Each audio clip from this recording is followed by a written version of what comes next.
হাসির রাজা, জ্ঞানের রাজা, রসিক রাজা। এবার আমাদের মহারাজ কৃষ্ণচন্দ্র উদ্বোধন করতে চলেছেন পানীয় জলের সরোবর।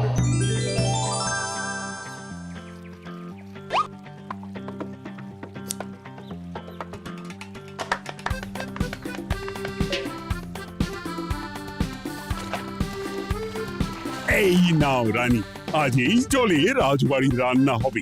মহারাজ, আমরা সবাই চাই আপনি এই পানীয় জলের সরোবরের ব্যাপারে কিছু বলুন। কৃষ্ণনগরের মানুষের দীর্ঘদিনের ইচ্ছে আজ সফল হয়েছে। আমাদের রাজসভার সকল সভাসদদের জন্য এতদিন পরে একটা পানীয় জলের সরোবর হয়েছে। প্রত্যেক সপ্তাহে এই সরোবরে বিজ্ঞানীর বানানো রাসায়নিক মেশানো হবে, যাতে জলে কোনো রকম জীবাণু না থাকে। এই জল রান্নার কাজে ব্যবহার করা যাবে এবং পরিশুদ্ধ করে বা ফুটিয়ে পান করাও যাবে। আরে সবাই দাঁড়িয়ে আছো কেন? হাততালি দাও, হাততালি, হাততালি। এই হাততালি তোমাদের সকলের প্রাপ্য, কারণ তোমাদের প্রত্যেকের 2 মাসের বেতন তোমরা দান করেছো বলেই অর্থাভাব থাকা সত্ত্বেও এই সরোবর এত তাড়াতাড়ি বানানো সম্ভব হয়েছে। এছাড়াও নিজেরা মাটি কাটা থেকে শুরু করে সকল কাজে সহযোগিতা করেছো, এটাও অনেক বড় ব্যাপার। আবার হাততালি। মহারাজ, এই আনন্দে কি খাওয়া দাওয়া হচ্ছে? খাওয়া বিশ্রাম সব হবে। আমি আর রানী একটু সমুদ্রে ঘুরতে যাব, তাই আগামীকাল থেকে 1 সপ্তাহ রাজসভা ছুটি। তোমরা নিজেদের মতন আনন্দ করো, বিশ্রাম নাও। টানা 1 সপ্তাহ ছুটি? হ্যাঁ, টানা 1 সপ্তাহ। কি আনন্দ! এবার হাত পা ছড়িয়ে শুধু আয়েশ করব। আমিও এই কদিন অনেক ধকল গেল। এটা চাই ওটা চাই, তারপর সব মালপত্র বাবা মাটি স্থানান্তরিত করা সব কাজ করেছি। হ্যাঁ, এবার বিশ্রামটা চাই। কি বলো গোপাল? হ্যাঁ, ঠিক বলেছো সেনাপতি। তবে আমি আমার ব্যায়ামটা কিন্তু চালিয়ে যাব। সে চালাও, শরীরটা ধরে রাখতে হবে তো।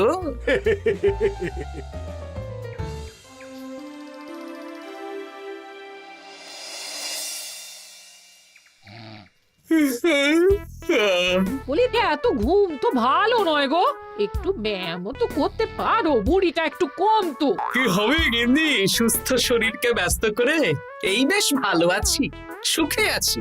একটু শরবত করে দাও তো। নিজেও তো করে নিতে পারো। আচ্ছা, গিন্নি মানে কি? কি? গৃহিণী, অর্থাৎ যে গৃহের কাজ করবে। আমি যদি ঘরের কাজ করতাম তাহলে তুমি আমাকে গিন্নি বলে ডাকতে। ব্যাপারটা কি ভালো শোনা তো? শরবতটা বানাও দেখি। লোকটার যেন আর তর্স হয় না।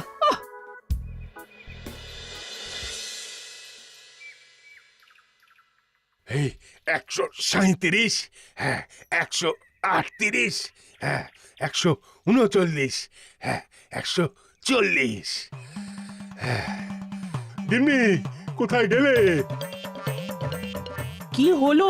তোমাকে সেই কখন বলেছি ডিম সেদ্ধ করে দিতে, করেছো? আরে বাবা, সকালে জামা কাপড়গুলো কেচেছিলাম, এখন ভাঁজ করে গুছিয়ে রাখছি। ওসব সেদ্ধ পরে হবে। পরে হলে চলবে না, ওটাই আমার নিয়ম। উঠবোস করে 4টে ডিম সেদ্ধ আর মুগুর ভেজে 4টে কাঁঠালি কলা। নিজে সেদ্ধ করে নাও, আমি পারলাম না। তুমি যে কাজটা করছো সেটা রেখে আমার ডিমটা আগে সেদ্ধ করো। আমি 250টা উঠবোস শেষ করেই খাবো। 141, হ্যাঁ 142।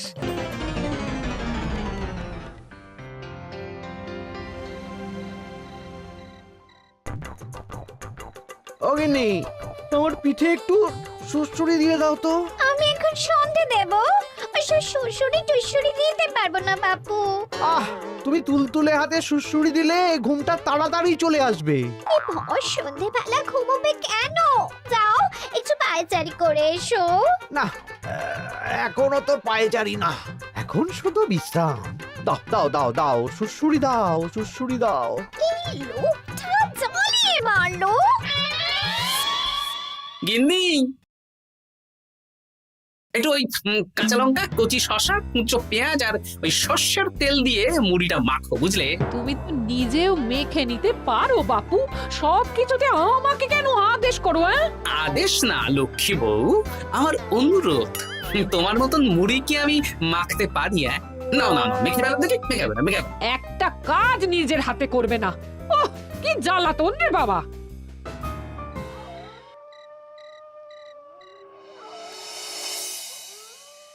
তরকারিটায় নুন একটু কম হয়েছে, বুঝলে গিন্নি? একটু ওই নুনটা দাও তো। এই সামান্য ব্যাপারে এত রাগ করার কি আছে?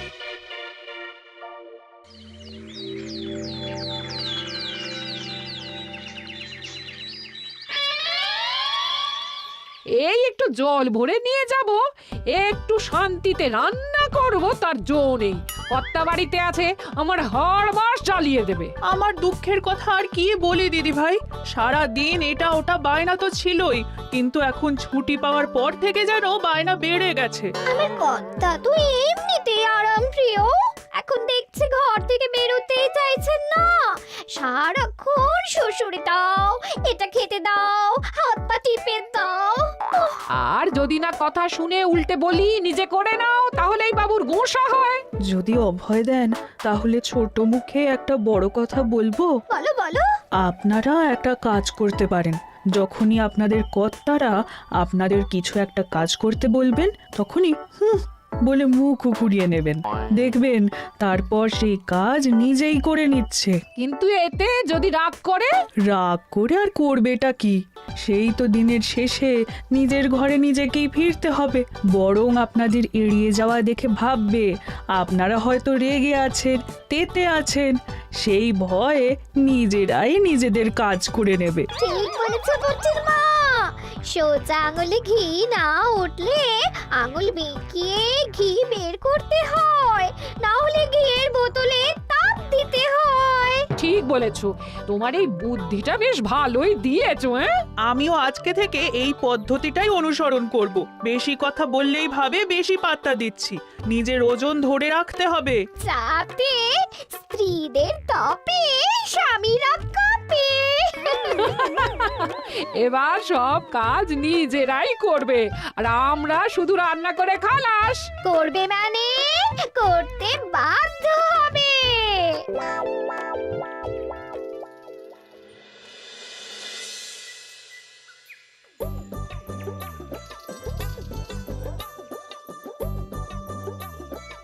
কই গো গিন্নি, বাজারের থলেটা ধরো।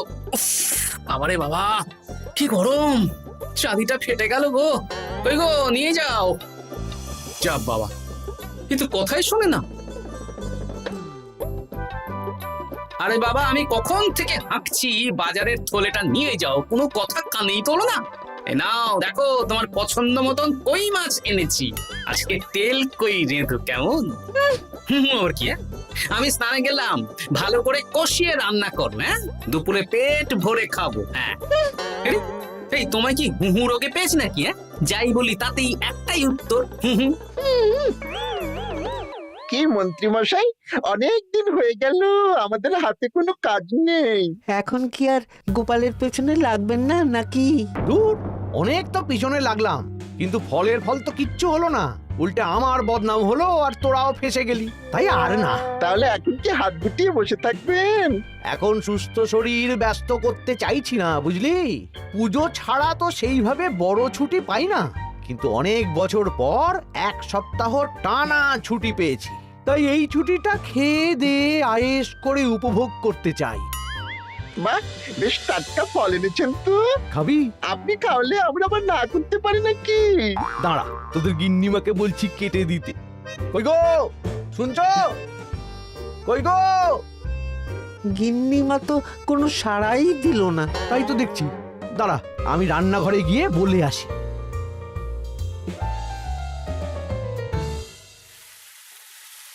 কই গো, শুনছো? বটা ঘটাকে কয়েকটা ফল কেটে দাও না, বেচারাগুলো খেতে চেয়েছে। আবার কি, না হয় তরকারিটা হয়ে গেলে কেটে দিও। এ তো মহা মুশকিল। দূর বাবা। কি বললেন গিন্নিমা? মানে মানে বলে মুখ ঘুরিয়ে নিল। হয়তো উনি ব্যস্ত আছেন, সেটা কোনো ব্যাপার না।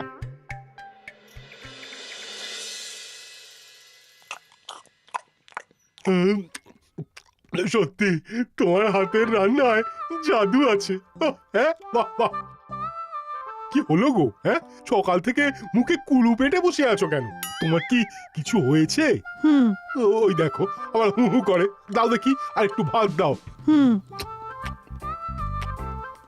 কি গো, ভাত দেবে না? হুম আরে বাবা, তোমার কি রাগ বা অভিমান কিছু হয়েছে?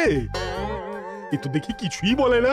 এবার বুঝো ঠেলা, শুধু রান্নাটা করব আর কোনো কিছু করতে বললেই বলে এড়িয়ে যাব। বাধ্য হয়ে নিজেই কাজ করে নেবে। দেখি আজ তেল কইটা কেমন হয়েছে। আহা, এই তুমিও খেতে বসে পড়ো গিন্নি। বাহ, দারুণ হয়েছে গিন্নি। একটু এই ঝাল হয়েছে কিন্তু ভালো লাগে বুঝলে। কি গো, আমি তো একাই বোকার মতন কথা বলে যাচ্ছি। এই তোমার কি হয়েছে বলো তো?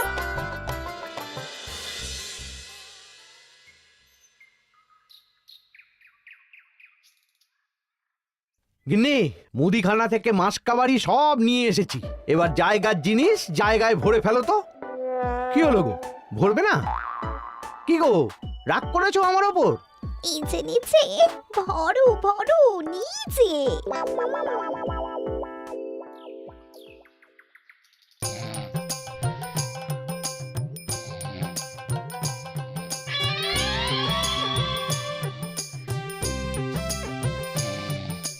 এ কি গো গিন্নি, দুপুরের এঁটো থালা বাটি হাঁড়ি কড়াই সবই তো শুকিয়ে কাঠ। এগুলো মাজবে কখন? আরে, এই কি শুরু করেছো বলো তো? শুধু হু হু করে যাচ্ছ। কিছু জিজ্ঞেস করলে হয় চুপ করে আছো, নয়তো হু হু বলছো। বাসনগুলো মাজবে না? হ্যাঁ, রাতে রান্না বান্না করবে না নাকি? আরে, এ তো আজব ব্যাপার। না, আমাকেই দেখি বাসনগুলো মেজে ফেলতে হবে। বাড়িতে তো আর 5টা দাস দাসী নেই।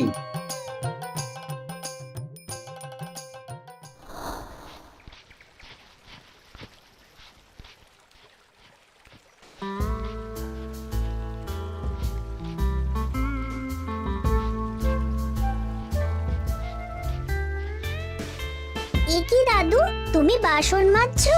কি আর করবো, তোদের দিদার রোগ হয়েছে। কি রোগ হয়েছে দাদু? হুহু রোগ হয়েছে, হুহু রোগ। সেটা আবার কি? আমি কিছু জিজ্ঞেস করলেই হয় চুপ করে আছে, নয়তো হু হু করছে।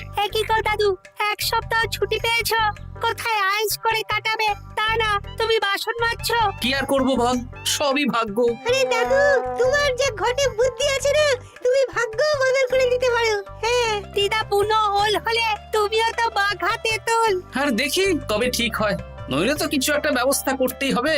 এভাবে হু হু শুনে তো আর থাকা যায় না, বিরক্তিকর। আরে গোপাল যে, তুমি পুকুর ঘাটে কি করছো? এই দুপুরের বাসন মাজছি। ও, বাসন মাজছো? মাজো মাজো, আমিও কাপড় জামা কেচে বাড়ি ফিরছি। কেন গো, তোমার আবার কি হলো? আর বলো না, একটু ছুটিতে বিশ্রাম নিচ্ছি বা ব্যায়াম করছি, সেসব আমার গিন্নির সহ্য হয় না। কিছু করতে বললেই হু হু করছে। তোমার গিন্নিও হু হু করছে? শুধু আমার না গো গোপাল, মন্ত্রীমশাই আর রাজবৈদ্যের গিন্নিও। এদের কি একসাথে ছোঁয়াচে হু হু রোগে পেয়েছে নাকি? হ্যাঁ, তাই তো মনে হচ্ছে সবার গিন্নি শুধু রান্না করছে আর কিচ্ছু কুটো নেড়ে দুটো করছে না। হ্যাঁ, আচ্ছা বুঝেছি, আমরা যে বিশ্রামে আছি সেটা এদের সহ্য হচ্ছে না। কি করা যায় বলো তো? আমাদের বউ যখন কাজ করছে না, তখন নতুন বউ আনতে হবে, মানে আবার বিয়ে করতে হবে। কি যাতা কথা বলছো গোপাল? মানে ব্যাপারটা হলো গিয়ে,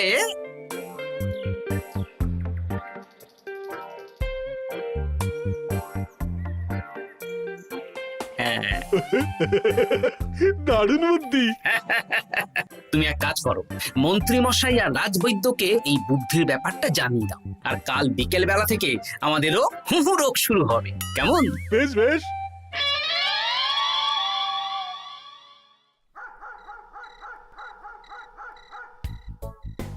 অগিন্নি, বাসনগুলো সব মেজে এনেছি, এবার তো ওঠো। রাতে রান্না করবে তো?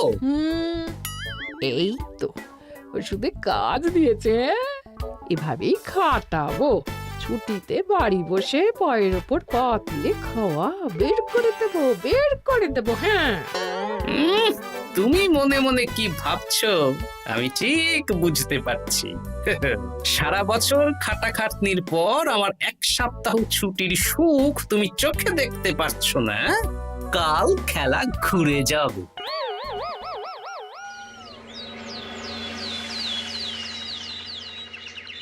আজ থেকে আমার আর কোনো উপকার তোমাকে করতে হবে না গিন্নি। আমি নিজের ব্যবস্থা নিজেই করে নেব। হ্যাঁ, মানুষটা সেজে গুজে গেল কোথায়? হ্যাঁ, চললাম। কোথায় যাচ্ছি? গলায় মালা, এত সাজগোজ, কি ব্যাপার? বাবারে বাবা, আতরের গন্ধে ঘরটা ম ম করছে। এলাম।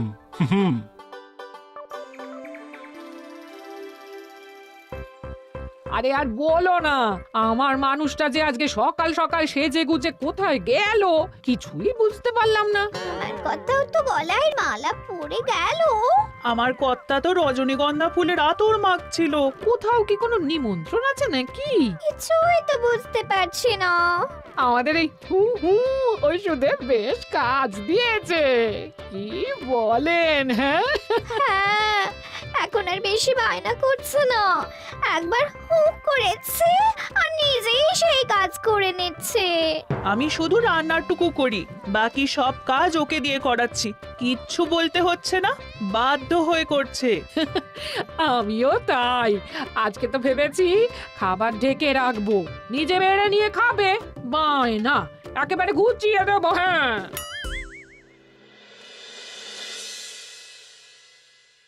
সকাল থেকে সন্ধে হয়ে গেল, বাড়িতে এখনো এলো না। মানুষটা কোথায় গেল রে বাবা? এসো এসো নতুন গিন্নি, এসো। আজ থেকে তুমিও এই সুখের সংসারের সমান অংশীদার। এই এই এই এই এইটা কে? হ্যাঁ? তুমি একটু ওপর পড়ে এসেছো কেন? হ্যাঁ, নতুন গিন্নি, তুমি আমার পুরনো গিন্নির কথায় বেশি কান দিও না। আমি যা বলবো তাই শুনবে। তুমি আমার জন্য রান্না বান্না করে দেবে তো? আমি একটু একটু বায়না করব, সব শুনবে তো? তুমি বিয়ে করেছো? ও মা গো, আমার কি সর্বনাশ হলো গো!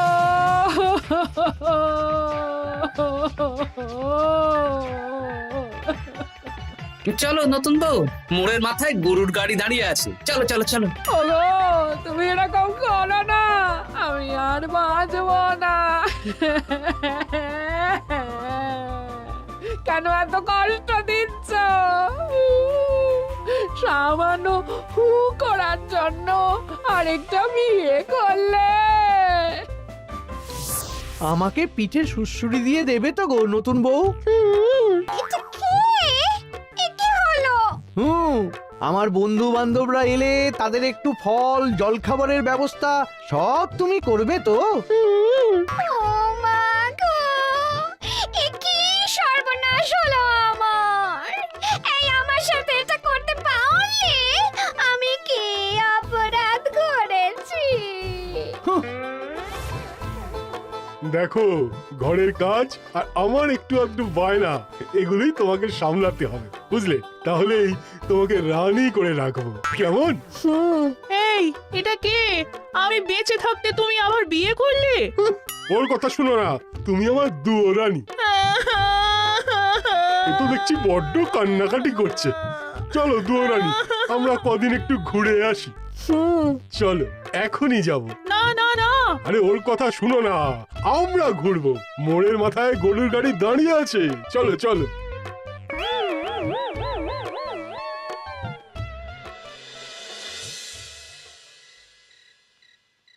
এখন আবার ঘুরতে যাচ্ছ?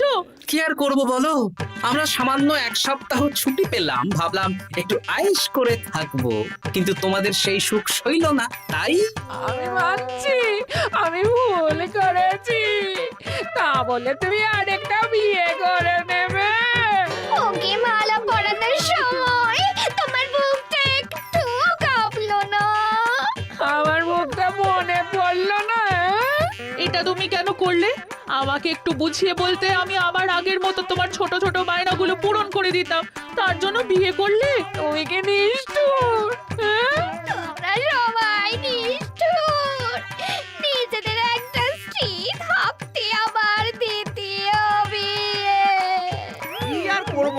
স্বামীর সামান্য আবদার স্ত্রী না রাখলে তো কোনো সংসারই সুখের সংসার হতে পারে না অগত্যা। এখন তোমরা যদি কথা দাও যে আগের মতন আমাদের ছোট ছোট বায়নাগুলো সামলাবে, তাহলে নতুন বউকে ওদের বাড়ি পাঠিয়ে দেব, আর আবার আমাদের পুরনো সংসার, সুখের সংসার ফিরে আসবে। সত্যি? হ্যাঁ, বেশ কথা দিলাম। দাও দাও মুখ পুরীকে বাড়ি পাঠিয়ে। মুখ পুড়ি নয়, পোড়া। এই যে সভাকবি, ঘোমটাটা তোলো তো। কটা ঘুমটা তোল। ঘটা ভোলা, তার মানে তোমরা কেউ বিয়ে করোনি? না, তোমাদেরকে পথে আনার জন্য একটা ছোট্ট বিয়ের অভিনয় করলাম। আচ্ছা, এবার তো অভিনয় বুঝে গেলাম। এবার যদি তোমাদের বায়না না রাখি, তাহলে সত্যি সত্যি আমাদের বিয়ে করতে হবে। নয়, হ্যাঁ। হাসির রাজা জ্ঞানের রাজা রসিক রাজা গোপাল ভাঁড়।